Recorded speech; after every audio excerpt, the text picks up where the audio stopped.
Everybody knows the story of another experimental philosopher who had a great theory about a horse being able to live without eating, and who demonstrated it so well that he had got his own horse down to a straw a day, and would unquestionably have rendered him a very spirited and rapacious animal on nothing at all, if he had not died 24 hours before he was to have had his first comfortable bait of air.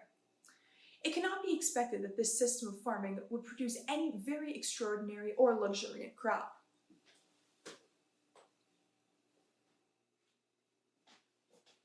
Oliver Twist's 9th birthday found him a pale, thin child, somewhat diminutive in stature and decidedly small in circumference. But nature or inheritance had implemented a good sturdy spirit in Oliver's breast. It had had plenty of room to expand, thanks to the spare diet of the establishment.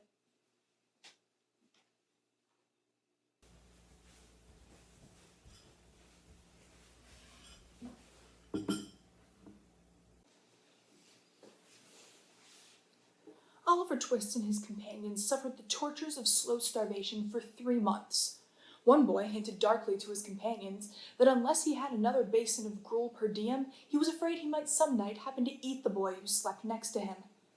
A council was held, lots were cast who should walk up to the master after supper that evening and ask for more, and it fell to Oliver Twist.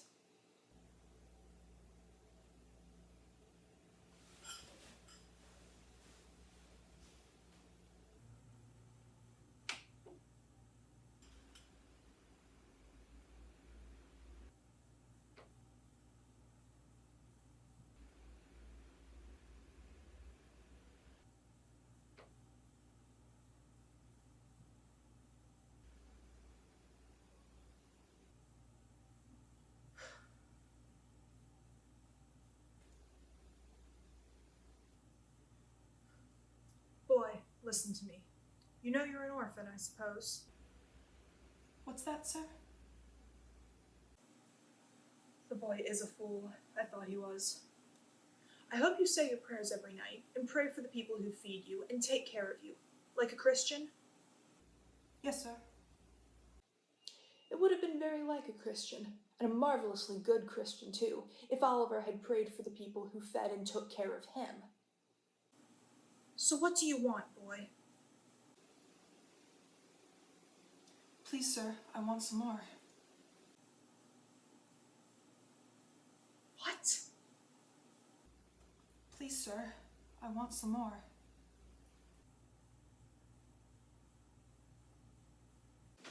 Mr. Limpkins, I beg your pardon, sir. Oliver Twist has asked for more. For more? Compose yourself and answer me distinctly. Do I understand that he asked for more after he had eaten the supper allotted by the dietary? He did, sir. That boy will be hung. I know that boy will be hung. We will post a bill next morning on the outside of the gate. Splendid idea. £5 to anyone who would take Oliver Twist off the hands of this parish. In other words, £5 and Oliver Twist were offered to any man or woman who wanted an apprentice in any trade, business, or calling. What of the boy tonight? Put him in confinement. I never was more convinced of anything in my life. I never was more convinced of anything in my life than that boy will come to be hung. I should perhaps mar the interest of this narrative if I ventured to hint, just yet, whether the life of Oliver Twist had this violent termination or no.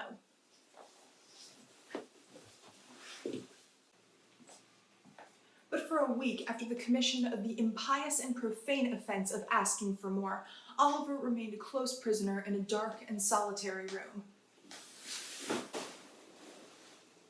He only cried bitterly all day, and when the long, dismal night came in, spread his little hands before his eyes to shut out the darkness and tried to sleep. What a novel illustration of the tender laws of England. They let the paupers go to sleep.